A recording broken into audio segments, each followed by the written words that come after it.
Bonjour tout le monde, j'espère que vous allez bien. On est lundi matin et j'ouvre une nouvelle semaine de vlog, la dernière avant les vacances de la Toussaint. Je vais revenir bien sûr sur l'événement de ce week-end, le Cozy Mystery Day 3e édition, avec Estelle, petite lectrice bien sûr, et en partenariat avec les éditions Robert Laffont, parce que nous étions là aussi surtout pour parler du dernier roman de Karine Pitoki, Cozy Christmas Mystery, que je vais vous débriefer un petit peu maintenant, parce que j'ai pas pu le faire avant, vu qu'il n'était pas encore sorti. Mais maintenant, je peux vous en parler. Il est sorti le 12 octobre aux éditions La Bête Noire Robert Laffont, dans la collection La Bête Noire Robert Laffont. Et c'est donc un Cozy Mystery qui se passe à Noël. C'est le seul qui se passe à Noël. Il y a parmi les sagas des tomes, genre à la Svensen, qui vont se passer à Noël. Je crois que Bigoudi et Petite Dentelle, je sais plus quoi, il y a un tome aussi qui se passe à Noël. Là, en fait, je pense qu'on va être dans un Cozy Mystery qui paraîtra tous les ans aux alentours du mois d'octobre-novembre pour la saison des fêtes, parce que je pense qu'il va se passer à Noël. J'espère qu'il va se passer à Noël. Voilà, c'est une ambiance très douce, très cocooning, où Joanne Brown, qui est la scénariste d'une série qui passe à la télé, qui est très très attendue, est perdue, et pour se retrouver, elle part à Sainte-Marie-Île, dans la maison de sa tante, de sa grand-tante Gladys, qui est décédée. Dans Sainte-Marie-Île, on a des personnages un petit peu rocambolesques, notamment les deux sœurs, les sœurs Macpherson, voilà, qui sont assez drôles dans leur genre. En fait, on a des personnages particuliers qui ont leur caractère et qui mettent une belle ambiance à Sainte-Marie-Île. Mais à Sainte-Marie-Île, il y a aussi des meurtres. Voilà, donc c'est pas rose tous les jours. Donc Joanne va enquêter. Elle ne sera pas seule puisqu'elle va retrouver son amie qui est pasteur, qui s'appelle Laurie. Tiens, c'est pas écrit dans le résumé. Bon, moi, c'est pas grave. Voilà, et elle va être accompagnée d'un jeune homme de sa famille. Je crois que c'est son neveu, hein. Je crois que c'est son neveu. Qu'elle va devoir garder. En fait, je l'ai lu cet été, donc ça fait quelques semaines. Mais Alex, voilà, je crois que c'est... non, c'est pas Alex. C'est Alex qui s'appelle son neveu?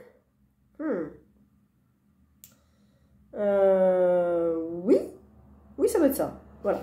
Donc, qui est un jeune ado qui est un peu geek et qui va mettre un peu d'ambiance dans ce petit village et à côté de Joanne. C'était assez rigolo comme duo d'ailleurs. Et puis comme duo aussi entre Joanne et Laurie. C'est pas cliché. Vraiment, on s'attend à certaines choses qui n'arrivent pas et c'est tant mieux. Attendez, il y a les pompiers qui arrivent. Non, c'était la police. Donc c'est pas cliché, c'est cocooning. C'est Cozy Mystery, simplement, qui se passe à Noël. Et c'est vraiment une belle ambiance. Donc, merci beaucoup pour ça, Karine. Merci pour cet événement, d'avoir été présente auprès de nous. Et de nous avoir fait dédicacer ton beau roman. Voilà, on avait aussi une petite carte. Trop belle. Alors, il n'y a pas le titre. Mais du coup, on retrouve la couverture du Cozy. Je ne l'ai même pas fait dédicacer. J'ai zappé ça, ce truc-là. C'est pas très grave. Je la glisse à l'intérieur. Et du coup, on avait la chance d'avoir Noël, qui est éditrice. Elle s'appelle Noël, qui est éditrice donc, chez Robert Laffont, et qui nous a expliqué un petit peu son point de vue aussi d'éditrice, un petit peu son travail, les recherches avec Karine, tout le processus d'édition en fait d'un roman, comment ça se passait, c'était vraiment très intéressant. On a fait un live Instagram qui est sur le compte d'Estelle, et comme ça vous pourrez retrouver pratiquement toute l'interview de Karine et de Noël. Donc voilà, c'était super chouette. On vous remercie encore énormément d'avoir été là, de vos sourires, de vos mots, de vos petits cadeaux. Ils sont là, je vais vous les montrer. C'est dingue à chaque fois. On fait pas ça pour ça du tout en fait, mais on fait ça pour vous voir, pour vous rencontrer, pour discuter, partager avec vous nos lectures, des petits moments comme ça, un petit goûter, un petit tea time. Et à chaque fois on est super gâtés. Donc merci infiniment pour tout ça. Alors j'ai plus tous les noms, mais vous allez vous reconnaître. J'ai tout ouvert parce que je l'ai montré en story samedi. Mais j'ai reçu des petits caramels. Disney. Alors j'ai appris, pour l'anecdote, mais je pense que tu le sais, toi qui m'as offert les caramels, que Disney, en fait, le nom Walt Disney vient de Disney. En fait, Disney. C'est parce qu'il a de la famille en France, je crois, Disney finalement. Et que Disney, c'est Disney. Voilà. Je vous promets que c'est vrai, je vous promets que j'avais entendu. Donc vous avez des petits caramels, j'en ai pas goûté encore. J'ai reçu aussi, je crois que c'est la même personne qui m'a offert ça, et 3 jolis petits marque-pages, très beaux. J'aime beaucoup ce petit chat, un peu en mode papyrus, papier japonais, mais en vrai c'est juste légèrement en relief. Il est très très beau. Il vient de... Ah, le Ki, l'énergie vitale. Très bien. Celui-là, hyper joli aussi, avec des petits reflets dorés. Je sais pas si on va les voir. Un petit peu, ouais. Très très beau, avec des petits oiseaux. J'adore. Il est plus petit, donc ça c'est pour les poches, ça c'est bien. Et un super beau avec des vieux livres aussi, un grand, j'aime bien les grands marque-pages aussi pour les grands formats. Où là on est avec Nora Good, livre ancien antique book. Antique book. Voilà, donc merci beaucoup pour ça. On a été vraiment super, beaucoup trop gâtés. J'ai reçu aussi ça, pour me faire un petit chocolat chaud. J'ai reçu ça, je l'ai déjà ouvert, j'en ai déjà mangé. C'est des petits chocolats pâte d'amande aromatisés à différents fruits, c'est super bon. Ça fond dans la bouche, c'est trop trop bon. Une petite plaque de stickers. Parfait pour... J'aime beaucoup le petit manoir comme ça. J'adore. Petite tasse. Ça, je vais agrémenter de mon reading journal. Ça va être trop trop bien. Je sais pas, où est-ce que tu as eu ça? J'adore. J'adore. Petit horloge et tout. Trop mignon, petite montre, pardon. Estelle m'a ramené un petit marque-page de Carcassonne parce qu'elle était à Carcassonne avec Mireille Calmel la semaine dernière et du coup elle a pensé à moi. Merci beaucoup Estelle. Petit marque-page. J'ai reçu aussi ça, du masking tape, washi tape même, qui est trop beau. Il y en a 3 différents, il est vraiment super beau. Bon, je fais jamais le focus, ça marche jamais, mais quand les youtubeuses professionnelles font ça, ça marche et moi je... Voilà. Mais il est super joli. Voilà. Et ah oui, j'ai reçu ça aussi. Une belle petite bougie à la vanille. C'est pure vanille. Hein. Moi, j'adore. Je l'ai fait sentir à mon mec, il m'a dit non, non, non, non, j'aime pas du tout, mais moi, j'adore ça. Et de la part de, j'ai oublié ton prénom, mais je suis désolée, mais c'est toujours incroyablement beau et qualitatif ce que tu me fais. Voilà, j'ai déjà une très belle carte en 3D du Japon. Et elle fait des petites choses japonaises beaucoup trop chouettes. La petite guirlande de mon Mémoire de la forêt, le tome 3, c'est elle. Il y a une petite guirlande japonaise. Et là, elle m'a fait une petite grue dans un petit bocal. Je trouve ça trop mignon. Trop, trop beau. Donc, je l'ai mis dans ma bibliothèque manga. Et je sais pas comment t'as fait rentrer. Enfin, si, je pense que t'as fait rentrer ça. Enfin, c'est quand même du boulot, quoi. Je sais pas, je trouve ça trop beau. Super élégant. J'adore. Donc je mets ça dans ma bibliothèque manga, dans laquelle j'ai d'autres petites choses qu'elle m'avait faites l'année dernière. Elle m'avait offert ça. Et puis on s'était vu à Noir-sur-Ormesson pour qu'elle me le donne. Donc voilà, je suis pourri gâtée. Et par les éditions Robert Laffont, on a aussi eu, dans le tote bag Robert Laffont, un stylo de la collection Pavillon Poche, un petit sucre d'orge et un petit marque-page. Alors moi j'ai eu Magritte et Georgette, mais je sais qu'il y en a un, peut-être des détectives du Yorkshire, et un 3e, bref, mais donc voilà. Je suis trop contente, c'est trop bien. Pourri gâté, je vous le dis, voilà. Donc ça, c'est pour la journée de samedi après-midi. C'était trop bien. C'était vraiment trop bien. Merci à la mairie du 5e, merci à Sophie, merci à la mère du 5e qu'on a vue, qu'on a croisée avec nos oreilles, nos petits trucs sapin et tout. Voilà, mais bon, c'était vraiment top. La salle était incroyable. On avait la plus belle vue du Panthéon, enfin sur le Panthéon. C'était juste magnifique. D'ailleurs, Karine ne voulait pas en bouger. Elle voulait rester devant le Panthéon. Mais ouais, c'était rigolo, c'était assez incroyable. Voilà, je suis redescendue tout doucement. Et hier, j'ai quand même lu un petit peu. Donc, je vais vous montrer. Je vais pousser un peu tout ça. Alors, j'ai fini déjà samedi Les Mal-Aimés de Jean-Christophe Tixier. C'était une lecture intéressante, très dure psychologiquement. Bien écrit, noir, vraiment hyper sombre, sans espoir presque. Donc une expérience à lire. Moi j'en attendais un peu plus. On en a parlé avec Estelle, surtout du côté des enfants, du côté de cette institution, en fait cette maison de redressement. Finalement on n'en sait pas trop et moi j'étais vraiment curieuse d'en savoir plus, je m'attendais à ça. Finalement non, on est sur une autre histoire dans ce village-là. C'est aussi intéressant, mais qu'est-ce que c'est dur, qu'est-ce que c'est triste. Donc il ne faut pas trop être déprimé si vous lisez Les Mal-Aimés, mais voilà, intéressant. Je sais qu'il a écrit d'autres choses et on m'a dit qu'il avait écrit pour la jeunesse aussi. Ça, je ne le savais pas. J'espère que c'est un petit peu plus gai ce qu'il écrit pour la jeunesse. Il a reçu avec celui-ci le prix Méditerranée du polar du premier roman et le prix Transfuge catégorie polar français. C'est vraiment très bien écrit. Hein. Mais bon, voilà. Il a écrit un premier roman, Dernière Station. Je connais pas du tout et je ne sais pas si à la fin... Oui. Copain comme cochon et La Rosalie. Donc ça doit être pour la jeunesse, je pense. Et une bande dessinée. L''A, donc La Révolution. D'accord, chez Michel Lafon en 2019. Voilà, Jean-Christophe Tixier qui a sorti très récemment chez Albin Michel, je crois, L'Ombre. Est-ce que c'est de lui? Je crois. On l'avait eu au Quai du Polar, enfin on l'avait vu au Quai du Polar, et c'est là où on avait pris les mal-aimés. Donc ça c'est lu, c'est fait. Ce week-end, j'ai commencé Le secret des bonbons pamplemousse, que j'ai terminé hier et qui était beaucoup trop bien. Ah, c'était génial. Je vous remonte quand même des dessins parce que c'est doux, mais c'est pas si doux. Vous voyez un petit peu le style. Pastel, très coloré, très doudou en fait. Pour des sujets qui ne sont pas du tout doudou. On est au Japon. Je ne sais plus si on sait où c'est. Non, je crois pas. On est dans la campagne japonaise, dans une boutique qui fabrique des petits bonbons japonais qui s'appellent des konpeito. Konpeito, c'est ça. Donc c'est la confiserie Ito Konpeito, tenue par une petite mamie dont le mari est décédé l'année précédente. Et en fait là on est 1 an plus tard, au moment du premier anniversaire du décès du mari de cette petite mamie.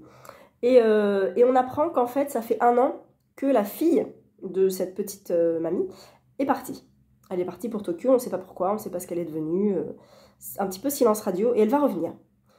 Et avec son retour, vont ressurgir pas des secrets, mais des moments de parole qui vont arriver comme ça. Et ce qui est intéressant, c'est qu'en fait, chacun a évolué dans cette famille. Et quand elle revient, comment elle s'appelle? Mayumi, je crois. C'est ça. Mayumi, quand elle va revenir, eh bien, elle va se rappeler de ce qu'elle a vécu dans cette maison. Et ce qui est intéressant, c'est qu'on va avoir des points de vue différents par chapitre, par personnage en fait. Un chapitre par personnage. Jusqu'au chat. Même le chat donne son point de vue. C'est ça qui est intéressant. Et du coup, bah voilà, on va en savoir plus sur cette famille à travers les personnages. Puis à la fin, vous vous doutez bien qu'il va se passer quelque chose. Je ne dis pas quoi bien sûr, mais voilà, c'est un beau dénouement, c'est des sujets pas faciles vraiment qui sont abordés, et c'est tout à fait le style de Michael Brun-Arnaud, puisqu'il est, on va dire, co-éditeur de cette collection-là, c'est la collection Inari, de chez Robert Laffont, Inari, Robert Laffont, où voilà, on est sur des... Alors, est-ce que... Il explique un petit peu la collection Inari, oui. Créée par Michael Brun-Arnaud, la collection Inari décline des romans graphiques avec une forte poésie narrative et visuelle à la croisée d'un Japon réaliste et d'un Japon imaginaire. Mais avec des sujets quand même pas faciles du tout. Avec des dessins tout doux qui font passer les sujets pas faciles beaucoup mieux. Mais c'est très sensible, c'est très très beau. Et voilà, je pense que ça pourra vraiment plaire à un très très grand nombre. J'ai beaucoup aimé les chapitres avec le chat. Parce qu'il n'y a pas de dialogue, mais on comprend en fait ce qu'il vit ce chat. Il vit beaucoup de choses et il est proche de sa famille et il y a certaines choses qu'il ne comprend pas. Et puis au bout d'un moment, on voit, alors justement, le grand-père va décéder. Je ne sais pas où c'est. C'est une planche qui est assez parlante. Voilà. Où on va apprendre que le monsieur a une maladie. Voilà. Et bah, après, il n'est plus là. Et le chat est un petit peu perdu. Parce que son maître, entre guillemets, n'est plus là. Donc c'est vraiment beau, c'est très touchant, c'est très poétique. Je vous le recommande à 125%. Le secret des bonbons pamplemousse, il est sorti, bien sûr. Après ça, je devais commencer Thomas Hardy, Loin de la foule déchaînée avec Estelle. Mais Estelle n'avait pas encore terminé Les Mal-Aimés. Donc je me suis dit, bon, on va prendre une autre BD. J'ai pris à l'école des lettres, classe 19. Et c'était un bonheur de lecture, un régal. J'étais tordue, j'étais pliée en quatre tellement c'était drôle. C'est hyper instructif parce que je crois que je vous en ai parlé la semaine dernière. En fait, il y a une planche de BD, et donc ça c'est avant. Et après, il y a des explications sur l'auteur en question de la planche de BD précédente. Je ne sais pas si c'est clair ce que je dis. Mais voilà, donc chaque chapitre est consacré à un auteur jusqu'au moment où on a présenté tous les auteurs et on passe à des trucs un petit peu plus global sur toute la classe. L'éducation des femmes, il y a quoi encore Ah oui, il y a un épisode sur le gilet de Balzac, il est mortel. Parce qu'il a perdu son gilet, le pauvre Balzac. Et il dit, attendez, je vais vous le décrire. Sauf que Balzac a ses descriptions, voilà. Donc à un moment donné, tout le monde s'endort. Et il dit, alors vous l'avez vu, sauf que tout le monde est parti. Et il dit, je peux vous le décrire plus précisément, si vous voulez. Voilà, donc c'est hyper drôle. C'est bien fait, c'est constructif, c'est intéressant, c'est réaliste. Parce que c'est des faits totalement réels. Bon, les BD sont assez drôles, un peu fictionné, romancé, si vous voulez, mais c'est basé vraiment sur des choses qui se sont passées pour ces auteurs. Et voilà, c'est hyper drôle. Il y en a il y a une BD, une planche, où ils sont dans un cours de PS, et ils apprennent le tennis, tout ça. Et le prof dit, bon, on va commencer tranquillement les cours de tennis. Aujourd'hui, je vais vous montrer comment faire des amortis, et demain, des lobs. L-O-B-S, je sais pas ce que c'est que des lobs. Et demain, des lobs. Et là, t'as Victor Hugo qui fait, oh, demain, des lobs. Il veut écrire demain des lobes. je sais, attends, Henri, 2 secondes. Et après, on a le poème Demain des l'aube, à l'heure où blanchit la campagne, je partirai. Et en fait, on a plein de petites notes sur chaque mot. Alors demain, le poème commence par demain et les verbes sont conjugués au futur. Le voyage est donc envisagé, mais pas encore fait. Voilà, et tout est commenté comme ça. C'est très drôle et c'est très très bien fait. Donc je vous le recommande encore une fois, vivement, parce que elle est parfaite, cette BD, elle est absolument parfaite. Donc voilà, 2 BD juste géniales en fait, que j'ai lu ce week-end, et c'est trop trop bien. Après ça, je me suis dit, est-ce que je commence le Thomas Hardy? Je l'ai commencé sur le téléphone, parce que je l'ai sur mon téléphone, et en fait je l'ai aussi sur ma liseuse, mais la version que j'ai est une traduction vraiment un peu pompeuse, qui me plaît pas du tout. Dès le début, je trouve ça un peu dur, un peu lourd, donc je me le suis commandé en version papier, archi-poche, que je vais aller récupérer tout à l'heure. Donc en attendant, j'ai commencé 2060 de Lorraine Bastide, la petite nouvelle dont elle parle, enfin qui vient de sortir, qui parle d'une fin du monde où une vieille dame se remémore tout ce qu'elle a vécu en tant que femme, en tant que féministe, un combat écologique, tout ça. Je pense que c'est assez intéressant, j'ai lu que 26 pages pour l'instant, c'est très bien écrit. Et soit je le continue là, soit je le reprends après le Thomas Hardy. Je sais pas, ça va dépendre comment je lis le Thomas Hardy. Voilà, je pense que je vous ai tout dit pour ce matin. Donc là, je vais me préparer encore un petit peu et puis je vais partir récupérer mon bouquin. Et je vous en reparlerai probablement demain, je pense, demain matin. Ce soir, je prends la voiture pour aller bosser. Tiens, je vais peut-être reprendre les somnambules. Parce que ça fait un moment que je l'ai pas continué. Donc je vais peut-être faire ça. Et puis voilà, si j'ai des choses dans la boîte aux lettres, je vous le dis. Mais là, j'attends plus grand chose parce que j'ai reçu le Karim Pitoki, j'ai reçu le secret des monts Pamplemousse. Ah si, j'attends une BD et j'attends un autre bouquin, mais c'est plus pour le boulot. Mais je vous le montrerai de toute façon quand même. Voilà, j'ai pas repris La Fabrique du Crétin Digital. Je sais que je vais bientôt l'avoir chez ma libraire. Mais voilà, pour l'instant, c'est tout ce que j'avais à vous dire. On est toujours lundi, mais on est lundi midi et j'ai deux choses à vous dire. Première chose, j'ai terminé 2060 de Lorraine Bastide et j'ai commencé Thomas Hardy que je viens d'aller chercher. Voilà, donc c'est très positif. 2060 de Lorraine Bastide est un essai, pas du tout, c'est une nouvelle sur une jeune femme, sur une vieille femme, je suis complètement à la ramasse. Donc c'est une nouvelle sur une vieille femme en 2060 qui se remémore ses combats écologiques et féministes qui ont marqué sa vie. Et on est sur une journée en fait. Les chapitres sont des heures.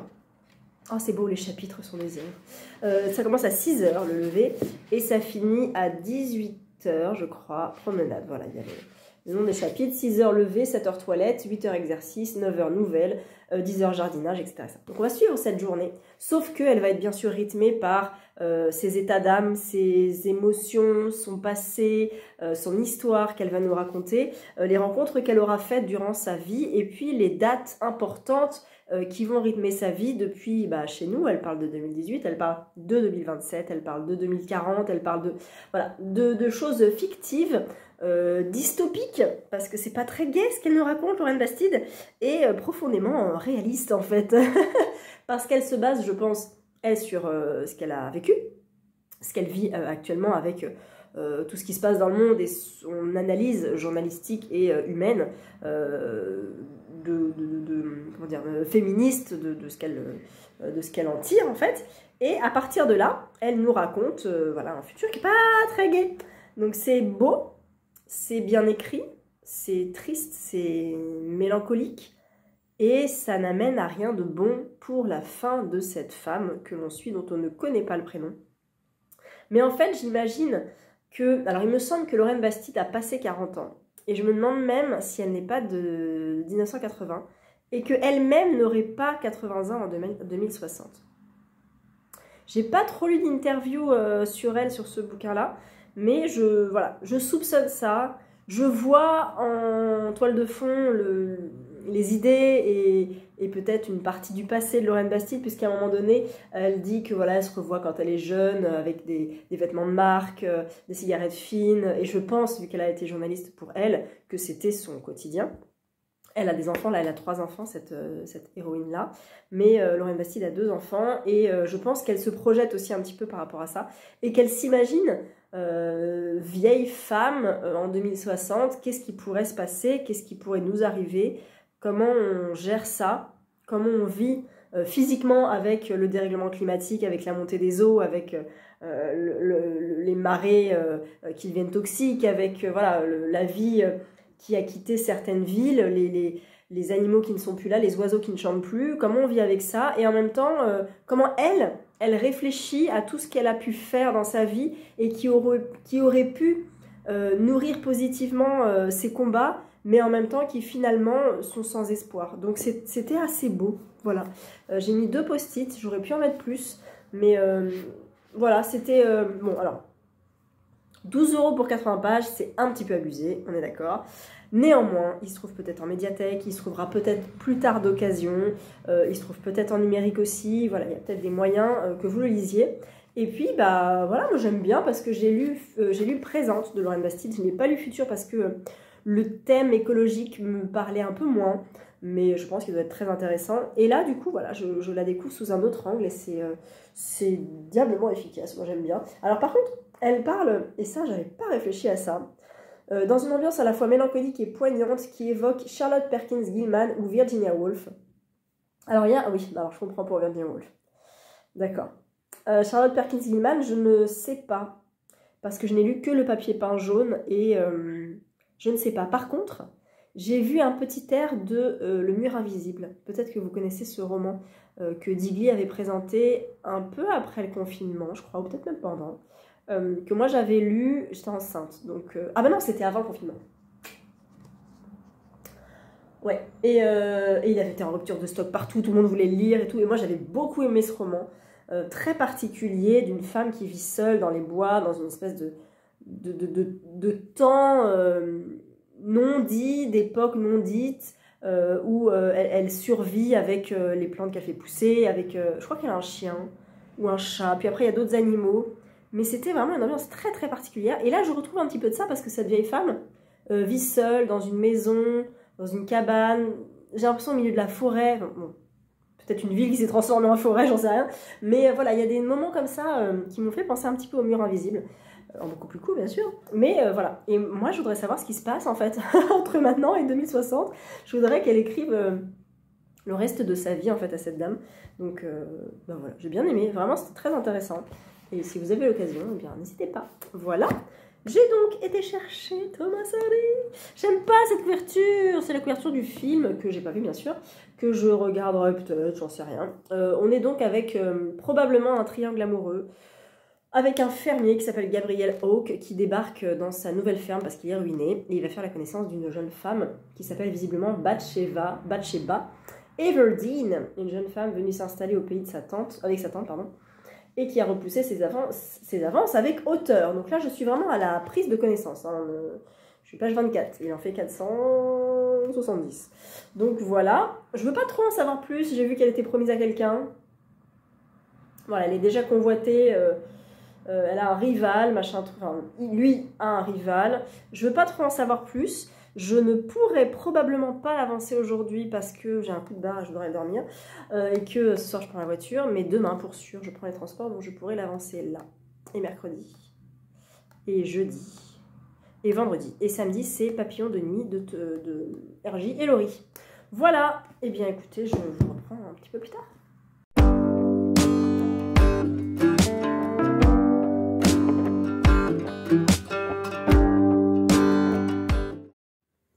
Nous sommes mardi matin, je suis devant mes bibliothèques grand format et je m'apprête à vous faire le tag livres et couleurs que j'ai vu chez Nadia. Madame rêve encore de livres. Coucou Nadia, je sais que tu passes par là maintenant.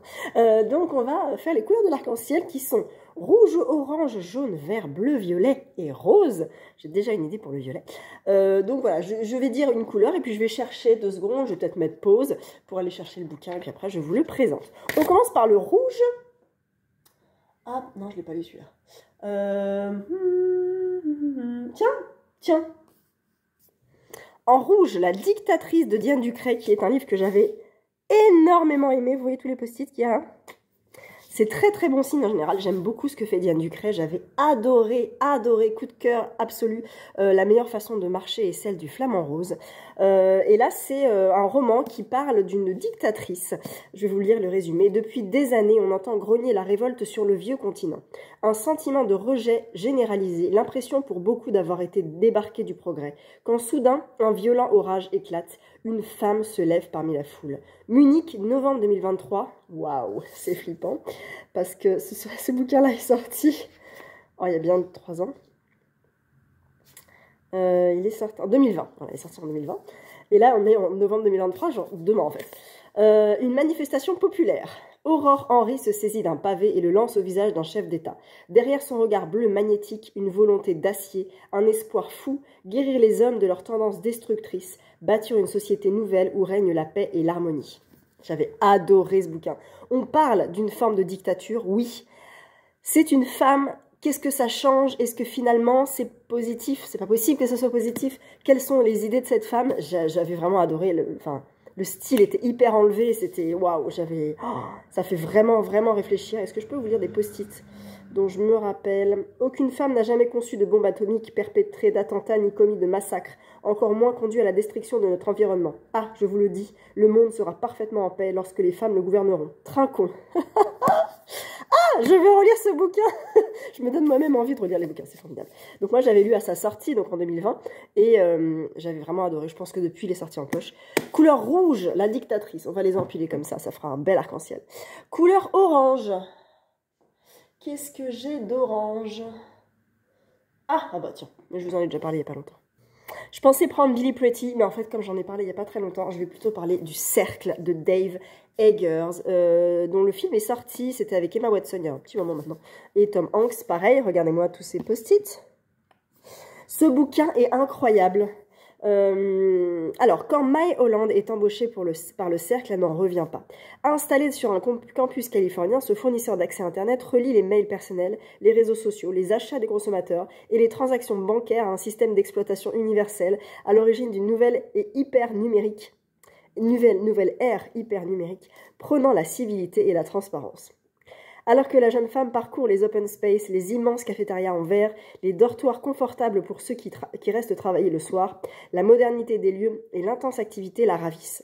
On fait la fête toute la nuit, des musiciens célèbres jouent sur la pelouse, des activités sportives, des clubs et des brunchs sont proposés, et il y a même un aquarium contenant des poissons rares rapportés par le PDG. Mae n'en croit pas sa chance de travailler pour l'entreprise la plus influente qui soit, même si le campus l'absorbe entièrement, l'éloignant de plus en plus de ses proches, même si elle s'expose aux yeux du monde en participant au dernier projet du Cercle, d'une avancée technologique aussi considérable qu'inquiétante.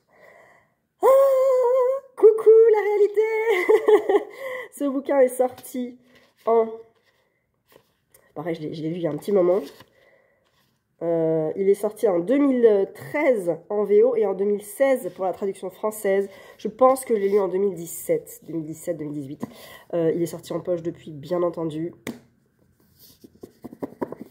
Voilà pour la couleur orange. Pour la couleur jaune, j'en ai plein, mais je vais essayer de vous en montrer un que j'ai pas montré. Ah oui, j'en ai là-bas. Un livre, je pense, dont vous avez déjà entendu parler, c'est Le voile de Téhéran de Parinouche Sagnier, qui avait été un énorme coup de cœur également. Tiens, je ne mettais pas de post-it à cette heure-ci, j'ai dit, à cette époque-ci. Il est sorti en 2004 et en 2013 pour la traduction française. Il a quelques années, mais il est vraiment très beau, hyper touchant, très poignant. Le combat d'une femme pour sa vie, pour sa famille, pour sa religion aussi. Je vais vous lire le résumé. Masume, 16 ans, n'a qu'un désir, poursuivre ses études. Un rêve accessible aux filles depuis que le Shah a modernisé l'Iran. Mais quand ses frères découvrent qu'elle vit une histoire d'amour très innocente avec un voisin, il la marie à un homme qu'elle ne connaît pas et n'a même jamais vu. D'abord désespérée, Masume se rebelle et prend son existence en main. Ce roman d'une femme déterminée qui affronte son destin dans une société en plein bouleversement a connu le succès dans le monde entier. Lisez Le voile de Téhéran, c'est absolument incroyable. J'ai eu le cœur serré plusieurs fois et il est très très beau, vraiment hyper beau. Parinoush Sani, moi j'ai lu aussi La Voix cachée, l'histoire d'un petit garçon qui ne parle pas et qui est aussi très très beau. Donc voilà. Il est jaune, hein? Il est jaune, oui. Ensuite, nous sommes avec la couleur verte. Je vais chez qui? J'ai pas de polar, thriller en vert. Ah si? Ah, tiens. Je vais prendre celui-là parce qu'il est juste à côté. En sang de Johanna Marines. Johanna Marine, Johanna, si tu passes par là, je te fais un gros bisou. Déjà, cette couverture est absolument magnifique, mais toutes les couvertures de Johanna sont absolument magnifiques. Elles sont faites par, comment il s'appelle, Aurélien Polis. Voilà. Elle a également écrit Oxygène et Cendre. Et je crois que là, elle est dans l'écriture de quelque chose à 4 mains. Et Oxygène avait un autre nom, je ne sais plus, ça commençait par un L, c'est pas Laboratorium, mais voilà, je m'excuse, j'ai oublié le titre. Donc, Johanna, peut-être qu'ils lui disent... Non. En sang, alors, on est à la Nouvelle-Orléans en 2019. C'est un roman jeunesse, ado-adulte, plutôt ambiance steampunk. Alors que le tueur à la hache sème la terreur dans les rues et nargue les enquêteurs, le corps mutilé d'une jeune femme est découvert en ville. Que signifient ces notes de musique retrouvées sur sa peau et ces étranges plumes métalliques plantées dans le dos? Pour les inspecteurs Perkins et Bowie, une nouvelle enquête s'ouvre. Se pourrait-il qu'un deuxième meurtrier soit à l'œuvre? Plongée au cœur des bayous aux côtés de Grace, une intrépide cartomancienne, et démêler les ficelles de cette enquête musicale aux multiples rouages. J'ai adoré, j'ai vraiment adoré. C'est bien écrit, c'est hyper bien décrit, l'ambiance est là, les personnages sont construits. C'est un coup de cœur pour moi et c'est un coup de cœur jeunesse. J'aime beaucoup la plume de Johanna et je la connais depuis longtemps, je la lis depuis longtemps et c'était trop bien. Il est assez gros, mais c'est tout seul. Il fait 500 pages et c'est un vrai régal. Voilà pour le livre vert. Ensuite, nous arrivons au livre bleu. Bon, bah là, il y en a pas mal, hein, des livres bleus. Qu'est-ce que je peux vous sortir en bleu là-bas? Il y a du Grimaldi. Trop facile, Grimaldi, tout le monde l'a déjà lu.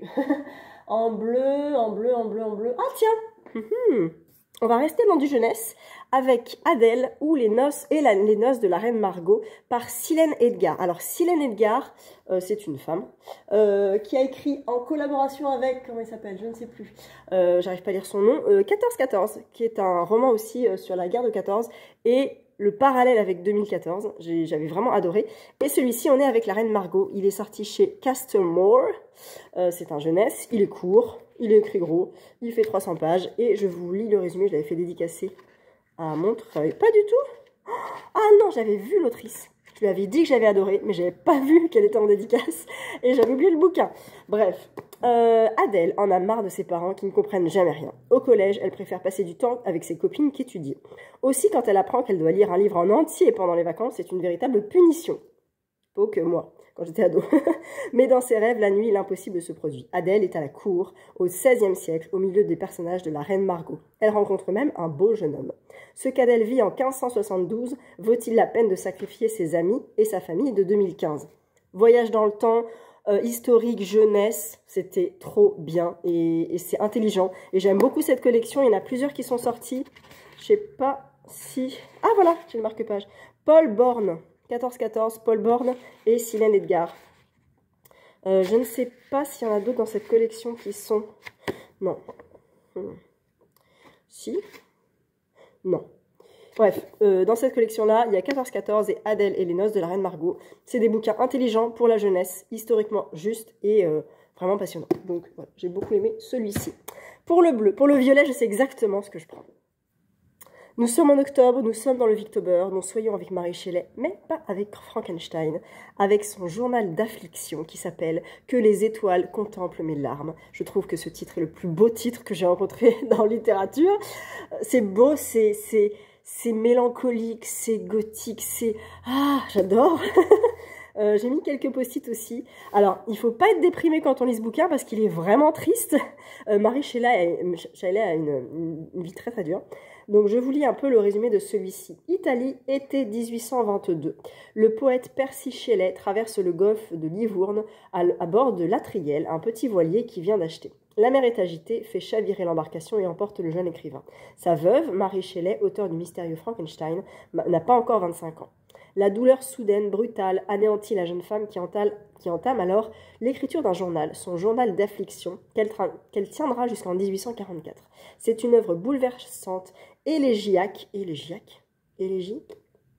exaltée, écrite par une femme brisée qui consigne au jour le jour les souvenirs de son amour, sa souffrance et sa solitude. Ces pages, mi-journal de deuil, mi-lettres d'amour, sont parmi les plus belles de la littérature romantique. Et c'est vrai, c'est un journal...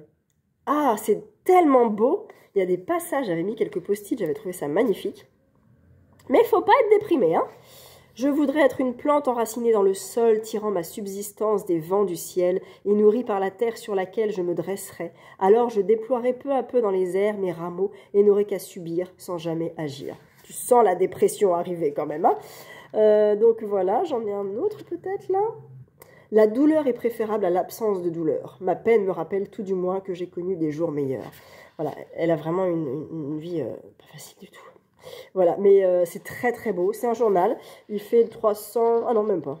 250 pages à peu près. Même un peu moins parce qu'il y a des biographies à la fin. Ah oui, il y a du monde.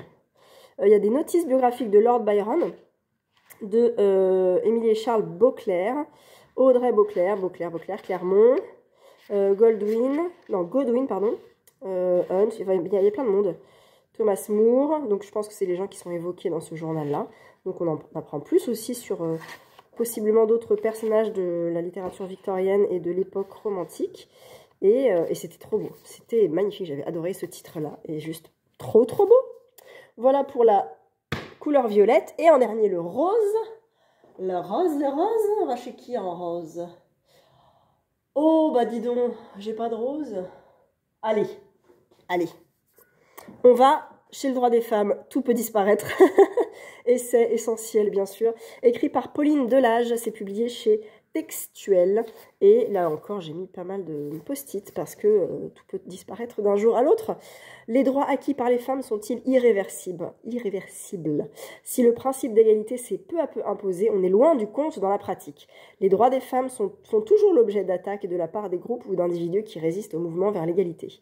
Et un nouveau danger, plus insidieux, plane. La façon dont ces droits sont traités et défendus institutionnellement tend à les isoler d'autres questions sociales et politiques. Ce livre propose un retour critique sur les acquis de ces 40 dernières années, en soulignant les résistances à l'antisexisme, mais aussi les limites que le contexte néolibéral impose à la défense des droits pour les femmes. Pour construire une société, il importe en effet de repenser les droits des femmes pour qu'ils bénéficient aussi et surtout à celles qui subissent les inégalités sociales et le racisme. Voilà, je pense que c'est un essai très intéressant. J'avais beaucoup appris et j'ai mis des post-it. Il y a pas mal de notes de bas de page, donc c'est renseigné, c'est sourcé, c'est intéressant. Je vous le recommande.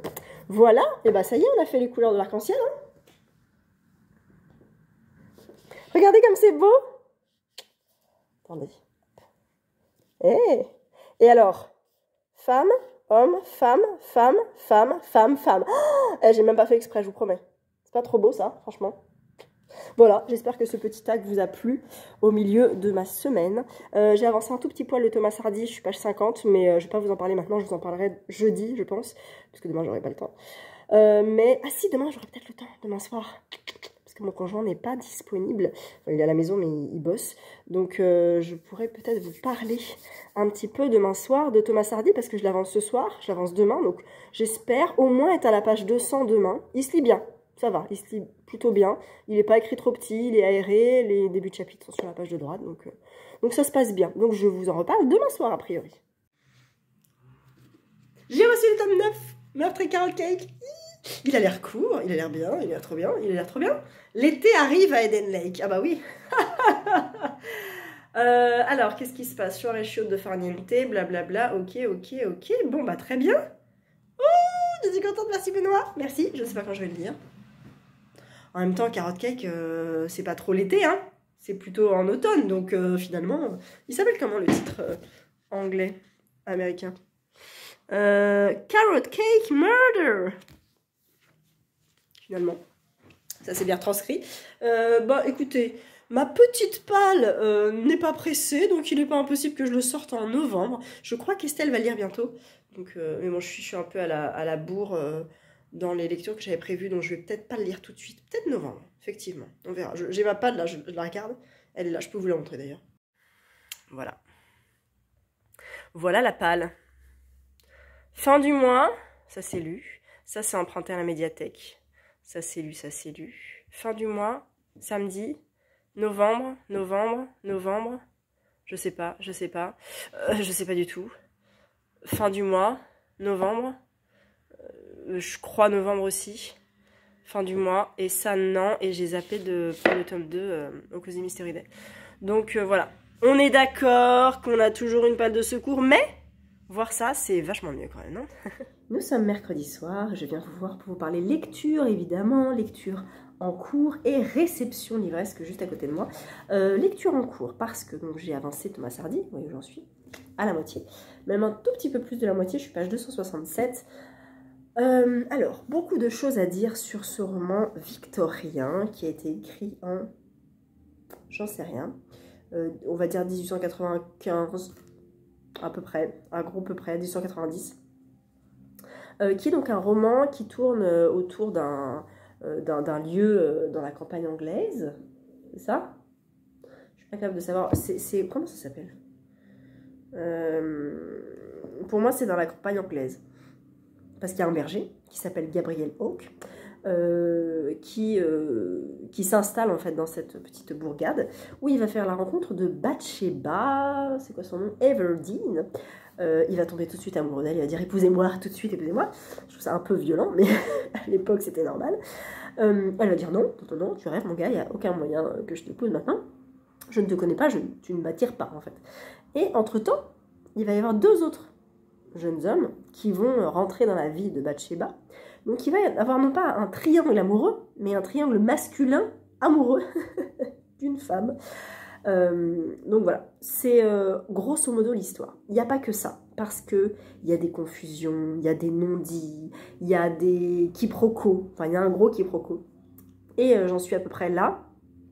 Et il y a des magouilles aussi, j'en suis aussi là. Donc pour l'instant, je trouve que ça coche les cases pour ambiance victorienne à fond, description, campagne anglaise, c'est très beau, c'est très bien écrit, pas de problème. Héroïne forte, trop bien, j'aime beaucoup Bathsheba. La nana, elle est fermière, elle se débrouille et tout, elle tient sa ferme, elle tient vraiment à être autonome, indépendante, et elle met un peu une claque aux hommes qui l'entourent. Et du coup, triangle carré amoureux, classique de la littérature victorienne, j'ai envie de dire, d'un certain pan de la littérature victorienne. Néanmoins, parce que c'est écrit par un homme, et que niveau littérature victorienne, à part Wilkie Collins, je n'ai pas lu grand-chose d'écrit par un homme.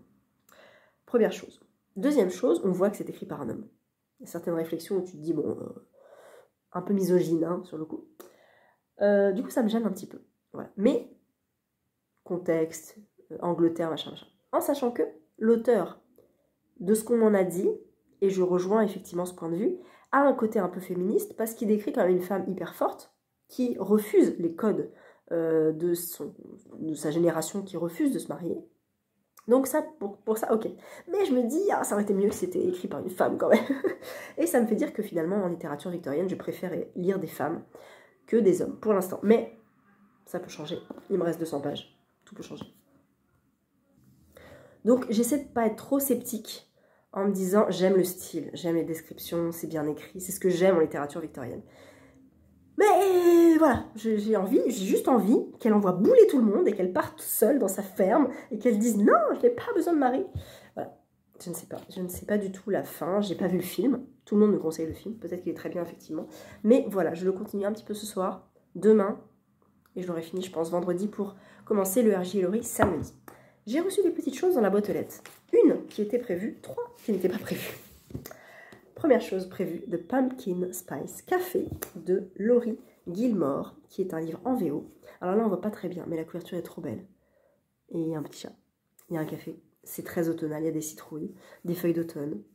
C'est trop beau. C'est en anglais et je vais le lire avec Stéphanie. Une souris et des livres en novembre. J'ai trop hâte. J'ai trop hâte. Je l'ai commandé sur internet. Voilà, le dos est beau.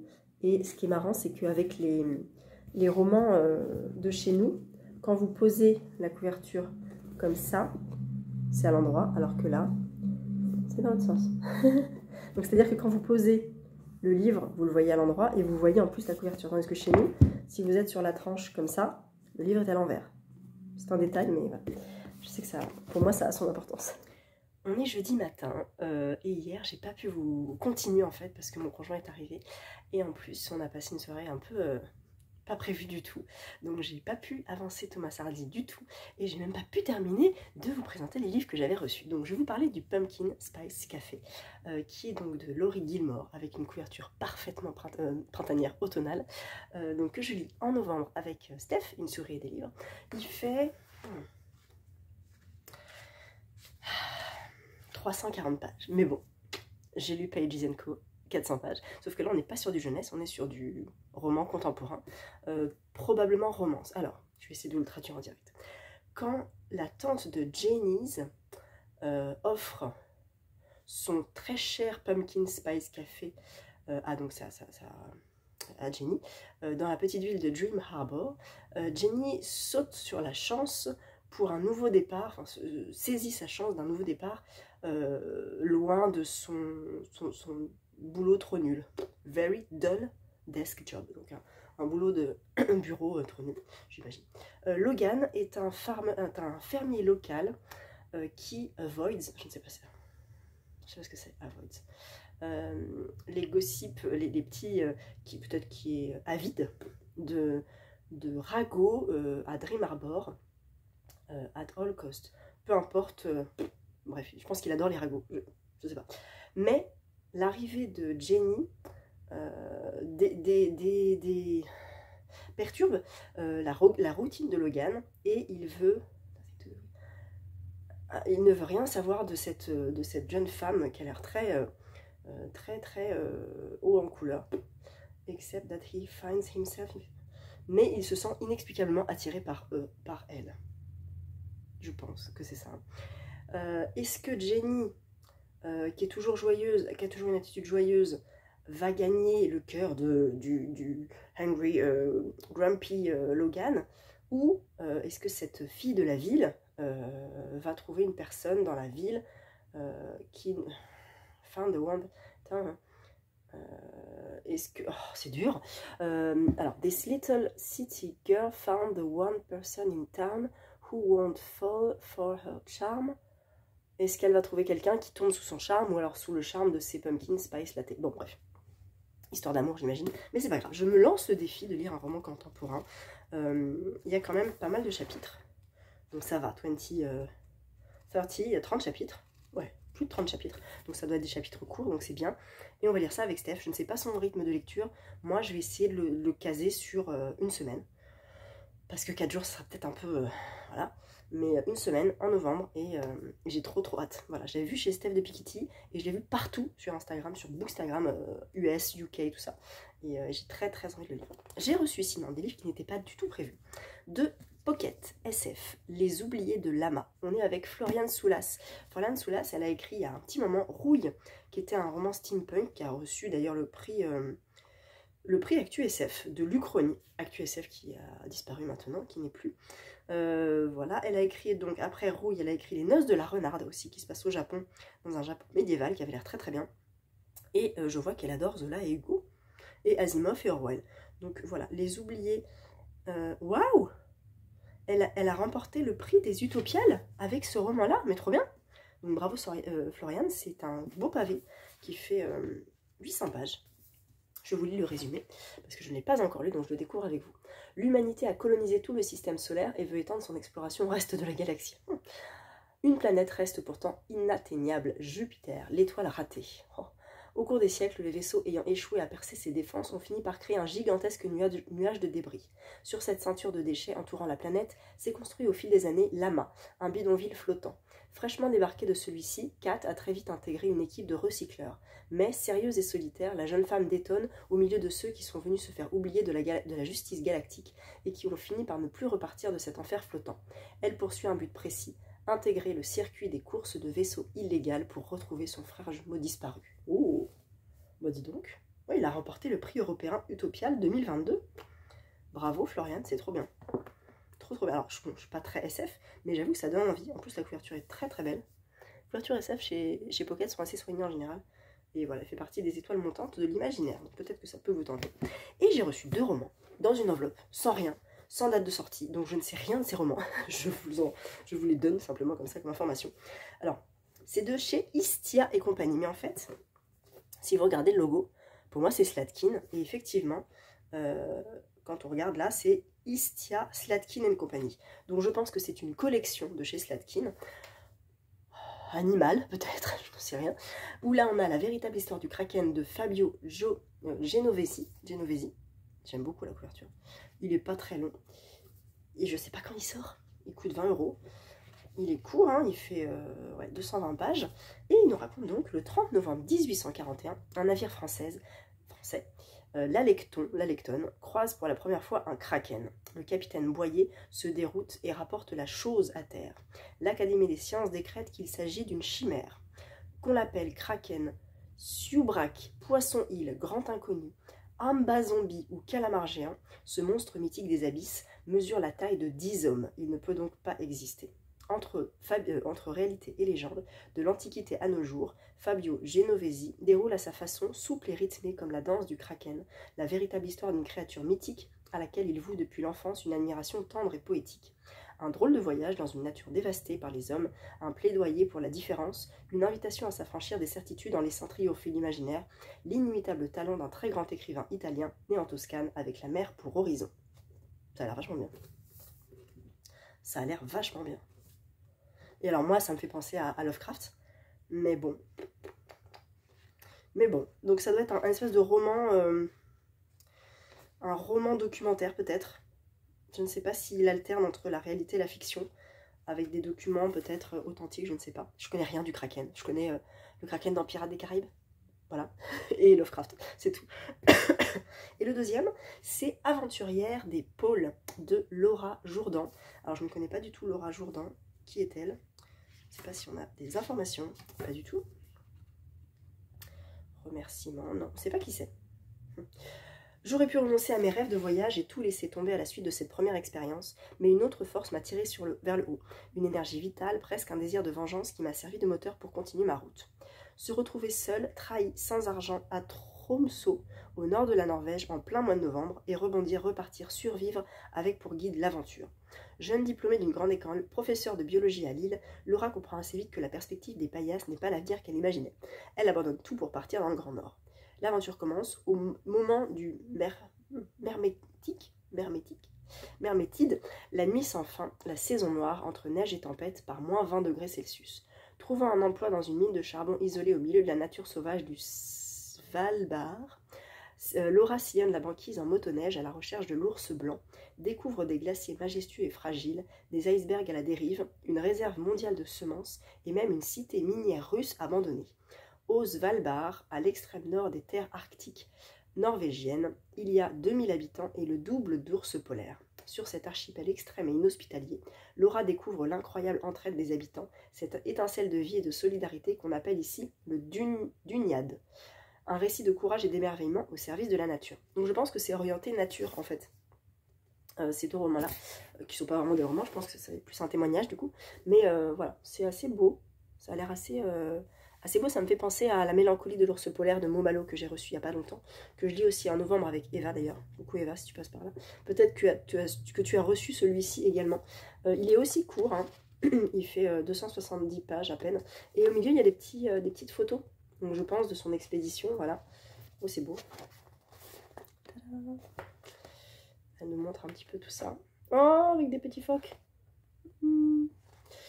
Voilà, c'est beau. Oh, c'est trop beau. Regardez en haut là. Oh, magnifique. Quand on pense que tout ça fond. Voilà, c'est très beau. Ça donne très très envie. Oh là là, c'est beau, magnifique. Oh, regardez, c'est trop bien. Superbe. Et ben merci beaucoup Slatkin du coup pour ces 2 envois. Pas du tout attendu parce que je ne suis pas partenaire avec Slatkin et je ne sais pas comment ils ont eu mon adresse. Mais bon, c'est tous les mêmes maisons d'édition de toute façon, donc je m'inquiète pas. Donc voilà, merci Pocket. Et puis merci moi pour mon portefeuille, pour avoir acheté le Pumpkin Spice. Voilà, journée un petit peu chamboulée parce que mon fils est malade, donc je l'emmène chez le médecin ce midi. Là, il est à l'école, je le récupère donc, ce midi et je vais voir si je le ramène cet après-midi ou pas. Et dans ces cas-là, je ne sais pas quand je pourrai avancer le Thomas Hardy. Ce soir, probablement. Je vais essayer de vous reprendre demain. Et de conclure ce vlog tranquillement en fin de semaine pour que vous l'ayez ce week-end. Voilà, à plus.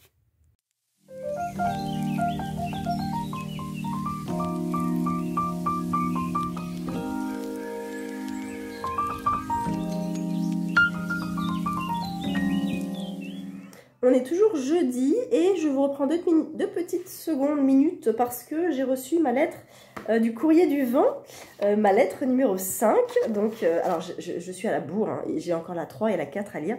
Néanmoins, je pense que je vais peut-être me faire, vu que je prends le train dimanche, une full correspondance pour rattraper toutes les lettres depuis le début. Donc 1, 2, 3, 4 et 5 du coup. Et nous avons une jolie petite photo. Alors, je ne vais pas vous spoiler, mais vous voyez la qualité. Une belle... Oh, j'adore. Une belle ancienne photo d'un... Peut-être d'un funiculaire qui monte une montagne. On est au Mount Rainier, à Washington. Et donc, c'est une carte à envoyer. On est au Canadian Pacific en 1897. Voici la lettre en question. Elle est bien écrite. J'aime beaucoup la police. La police un petit peu en italique, comme ça. Voilà. Nous sommes à bord du Canadian Pacific le 10 août 97, où Adrienne est de retour pour écrire à Arthur. Et on a une petite carte du Grand Atlas canadien. Montréal, Toronto, Vancouver. Voilà le chemin. Ah, bah ça doit être un train du coup. C'est le train qui fait... C'est ce train-là qui fait ce parcours-là. Voilà, j'adore. J'adore. C'est à chaque fois une expérience unique et immersive, donc n'hésitez pas. C'est le Courrier du Vent. Vous connaissez peut-être déjà, ça s'appelle Courrier du Vent. Vous cherchez sur Instagram ou sur Internet le Courrier du Vent et vous allez pouvoir recevoir une correspondance tous les mois du Canada, parce qu'elle habite, Irène, au Canada. Voilà, c'est le Courrier du Vent, comme ça. Avec des jolis petits timbres. Et c'est trop bien. Je suis trop contente à chaque fois de le recevoir. Mais là, c'est vrai que j'ai plusieurs lettres de retard. Donc, je pense que je vais me faire un feedback. Je sais pas si on dit un update lettre de tout ça. Voilà, je vais lire un petit peu ce soir. Et j'espère finir le Thomas Hardy demain. Là, je suis page 300. Donc, il me reste 170 pages. Je pense que c'est possible de le finir demain. Et comme ça, je viendrai vous en reparler, je pense, demain.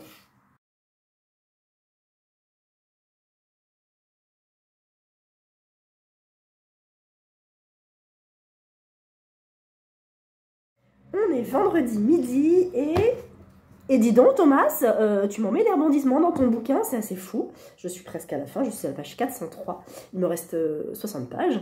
Et à partir de la page 300, on va dire, 305, à partir du chapitre 27, ça bouge vraiment pas mal. Ça devient très intéressant. Alors je dis pas que le début était pas intéressant, c'était beau, mais voilà, j'avais cette envie que Bathsheba envoie bouler tout le monde. Et en fait, il se passe des trucs auxquels je ne m'attendais vraiment pas. Donc, alors, un premier événement, qui va arriver à peu près à la moitié, un petit peu à la page 300, je me dis, bon, ok, d'accord. Et puis, Bathsheba va se révéler. Puis, un événement arrive, accompagné d'un micro-événement qui va avec l'événement, qui n'est pas attendu et qui fait dire, ah, ok, très bien. Puis, un autre événement, et là, j'ai fait, what? Ok. Et là où j'en suis, j'ai fait, mais non, c'est pas terminé. C'était dingue, c'est dingue. Voilà. Donc, et ben j'aime bien. Je suis contente. Je revois un petit peu ma position sur Thomas Hardy. Voilà, je l'aime bien. J'aime bien. Donc, je verrai pour peut-être Tess d'Urberville ou Jules l'Obscur. Je crois qu'aussi, il y a Les Forestiers qui a pas mal de succès sur Bookstar. Là, ils n'en parlent pas. Mais, ma foi, pourquoi pas retenter après. Alors, j'ai reçu un paquet d'Albin Michel que je n'attends pas du tout. j'attends rien d'Albin Michel. J'ai rien demandé au catalogue. Alors c'est marrant parce que le petit truc qui ferme là, il est écrit recyclable. Alors c'est formidable, mais est-ce que le reste est recyclable? Je sais pas. Alors, hop, hop. Je n'attends rien, c'est une belle box, ma foi, avec un joli petit pas. Oh merci Adeline. Oh oh oh merci Adeline. Ah mais c'est un truc de fou. Oh. Mais dites donc, c'est très très gentil tout ça. Bon, alors, nous avons une belle box japonisante avec... Je pense que vous connaissez cette couverture, moi aussi je la connais, je l'ai vue passer. C'est le café du temps retrouvé de Toshikazu Kawaguchi, ou Kawaguchi Toshikazu. Et le premier volume de ce roman-là, c'est Tant que le café est encore chaud, qui était sorti donc il y a un petit moment chez Albin Michel. On est donc dans un café, je crois que c'est la suite, mais je pense que c'est pas... Voilà, en fait, on part du café et on va raconter l'histoire de plusieurs personnes. Donc je ne pense pas que ça soit grave que je commence par celui-ci, parce que voilà, la légende raconte qu'un café Tokyo très particulier propose une expérience unique, voyager dans le passé, une idée qui séduit les clients. Donc là, on va assister à plusieurs, voilà, Gotaro, Yukio, Kurata, Kiyoshi, voilà, pour un retour dans le passé. Alors j'ai peur, c'est marrant parce que j'en ai parlé avec une abonnée ce matin dans mon vendredi lecture, qui le lit, et j'ai dit j'ai peur de pleurer si je lis ce bouquin.